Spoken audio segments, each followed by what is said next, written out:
இந்த அருளொளி துளி எனக்கு பேச வாய்ப்பு கொடுத்ததுக்காக நன்றி செலுத்துகிறேன்.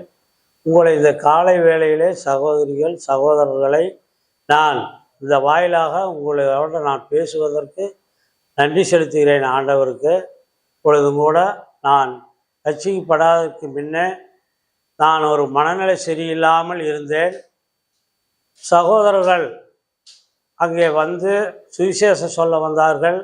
அப்பொழுது அந்த சுவிசேஷத்தை கேட்டு நான் மனம் திரும்பி ரட்சிக்கப்பட்டேன். ரட்சிக்கப்பட்டதுக்கு முதல்ல நான் ஒரு பாவியாக இருந்த பொழுது சட்டை போடாமல் சட்டையை கிழித்து கொண்டு போதைக்கு பீடிக்கு இப்படி அடிமையாக இருந்தேன். அந்த அடிமைத்தனத்திலிருந்து என்னை ஆண்டவர் விடுவித்தார். அது விடுவித்த பிற்பாடு வேலை நல்லா செய்து பிள்ளைகள் ரொம்ப கஷ்டப்பட்டார்கள். அந்த பிள்ளைகளுக்கு உணவு எல்லாம் கொடுக்க எனக்கு உதவி செய்தார். பிற்பாடு நான் ஒரு பாவத்திலிருந்து விடுதலையானேன். அப்பொழுதுதான் எனக்கு ஆண்டவர் முழுமையாக பழவிகள் ஒளிந்து போய் எல்லா புதியலாயினா என்று சொன்ன வண்ணமாக பைபிளில் நான் புதியவனாகி எல்லாத்துக்கும் சுவிசேஷம் சொல்வதற்கு எனக்கு உதவி செய்தார். அதையும் செய்தேன்.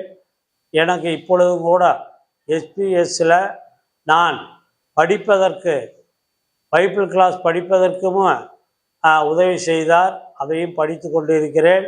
நான் படித்துவிட்டு முழு நேர ஊழியமாக வேலையை நிறுத்திவிட்டு முழு நேரம் மக்களுக்கு ஆண்டவர் வார்த்தையை சொல்லுகிறேன். நீங்களும் சகோதரர்கள் சகோதரிகள் ரட்சிக்கப்பட்டவர்கள் இந்த ஆண்டவரை பற்றி நீங்களும் சொல்லத்தக்கதான கிருபையை உங்களுக்கு தந்திருக்காரு.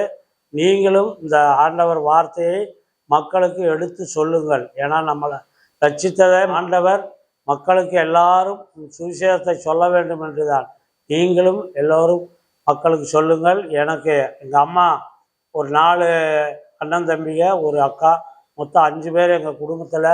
எங்கள் அம்மா அடிக்கடி சொல்லுவாங்க, எனக்கு ஒரு புதையல் என்னைக்கு இருந்தாலும் கிடைக்கும் மனோகரா அப்படின்னு சொல்லியிருக்காங்க.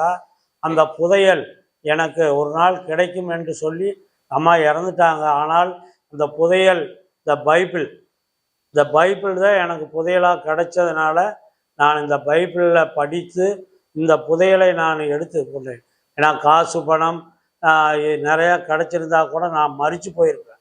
இந்த புதையல் கிடைச்சதுனால நான் அப்பொழுது உங்களோட உயிரோடு நான் பேசிக்கிட்டு இருக்கிறேன். ஆண்டவர் நான் மகிமைப்படுவதான். ஆமென்.